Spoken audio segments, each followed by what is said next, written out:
దేహభావం నుండి విడివడి నేను ఆత్మననే స్మృతిలో అలౌకిక జీవితం యొక్క సంతోషాన్ని అనుభవించాలి, శాంతిని అనుభవించాలి. అలా అనుభవంలోకి అన్నీ తెచ్చుకోవాలి. మనలో సంస్కారాలు భస్మైపోతాయి. ఎప్పుడైతే మనం అలౌకిక ఆనందాన్ని పొందామో, భగవంతుని స్థితిలో ఉన్నామో, మన సంస్కారాలన్నీ భస్మం అయిపోతాయి. భగవంతుడు ఇచ్చిన విశేష గుణాలు మంచి కోసం ఉపయోగించాలి. మనలో ప్రతి ఒక్కరిలో కూడా విశేషమైనటువంటి గుణాలు ఉంటాయి. కొన్ని అవగుణాలు ఉన్నా కూడా విశేషమైన గుణాలు ఉంటాయి. వాటిని మంచి కోసం ఉపయోగించకపోతే ఏమవుతాయి? ఉపయోగించకపోతే వ్యర్థమైపోతాయి. గంటల కొద్దీ ఉపన్యాసాల కంటే మధురమైన మాటలు 2 చాలు. వినేసి మనం చేస్తాం, కానీ మధురమైన మాటలు మనసుపై పనిచేస్తాయి, చాలా ఆనందపరుస్తాయి అన్నమాట. మధుర మాటలు మనసు నుండి వస్తాయి కాబట్టి ప్రతి ఒక్కరికి హృదయంలోకి వెళ్తాయి. మాట్లాడే 2 మాటలు మధురంగా ఉండాలి, ఉత్సాహంగా ఉల్లాసంగా ఉండాలి. ఇతరులను ముందుకు తీసుకెళ్ళడానికి ఇలాంటి ఉత్సాహమే అవసరం. ఈర్ష్య కలుగరాదు.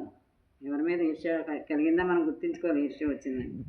పరోపకారులకు స్వార్థభావం ఉండదు.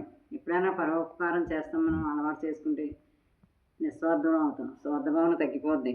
ఎప్పుడు నిండుగా ఉంటాం. నేను నాది అంటే నిండుదనం ఉండదు. నిస్వార్థంగా ఉంటే నిండుదనం. మంచి విషయాలు అభ్యాసం చేయాలి. ఊరికి అలవడం. మంచి విషయాలు అభ్యాసం చేసుకుంటూనే ఉండాలి. మంచి ధర్మాలను ఆచరించాలి.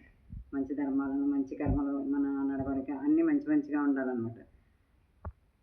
వారి వీరి స్మృతుల కంటే పరమాత్మ స్మృతిలో ఉండాలి. వీళ్ళని వాడు గొప్పోడు వీళ్ళ గొప్పోడు ఇలా మనం ఎవరి స్మృతులు ఏమీ మనకు కలిసిరాం. పరమాత్మ స్మృతిలో ఉండాలి. మన నడత, మన పనులు పవిత్రతను సంతరించుకుంటాయి. పరమాత్మ ఏంది ఉంటే ఆయన స్మృతిలో ఉంటే పవిత్రత సంతరించుకుంటుంది. కొంచెమైనా మనం భగవంతుని యందు అనుభూతి చెందకపోతే, దేవాలయానికి వెళ్తాం, ఎక్కడికైనా వెళ్తాం, ఇంట్లో మనం దేవుని పూజించుకుంటాం, ధ్యానించుకుంటాం, అనుభూతి చెందాలి. అనుభూతి చెందకపోతే అంటే మన పూర్తి విశ్వాసంతో, పూర్తి శ్రద్ధతో అన్నీ చేస్తే అనుభూతి కలుగుతుంది, నమ్మకం కలుగుతుంది. అప్పుడే మనకి దైవం యొక్క అనుభూతి కలుగుతుంది. కలగకపోతే పరమాత్మకి దూరమైపోతాం, లౌకిక విషయాల్లో మునిగిపోతాం. ఇతరులు మనకు శ్రేష్టమైన ప్రాప్తినివ్వలేరు. పరమాత్మ కంటే ఇతరులు ఎవరో మనకి సరైన ప్రాప్తులు, మన సుఖాలు, ఈ సంపదలు ఇవన్నీ ఆయన ప్రసాదమే. ఇతరులు ఇవ్వలేరు. కళలో కూడా ఎవరి పట్లైనా ఈర్ష్య ఆవేశాలకు లోనయ్యామనుకోండి, కర్మలు చేసామని అలచవచ్చి చెడు కర్మలు చేసామనుకోండి, పవిత్రత పోయినట్లే. మనలో అపవిత్రత వచ్చినట్లే, పవిత్రత పోయినట్లే. చాలా నష్టపోతాం. కోరికలు సమాప్తి చేసుకోకపోతే విశ్వరూపం చూపిస్తాయి. ఇంకా పెంచుకుంటూ వెళ్ళిపోతాయి, పెరుగుతూ వెళ్ళిపోతాయి. తగ్గించుకుంటే తగ్గుతూ వస్తాయి. మనల్ని పతనం చేస్తాయి అన్నమాట. మనం ఈ విషయాల్లో చాలా జాగ్రత్తగా ఉండాలి. అన్నీ గమనించుకుంటూ ఉండాలి. గమనమే యోగం.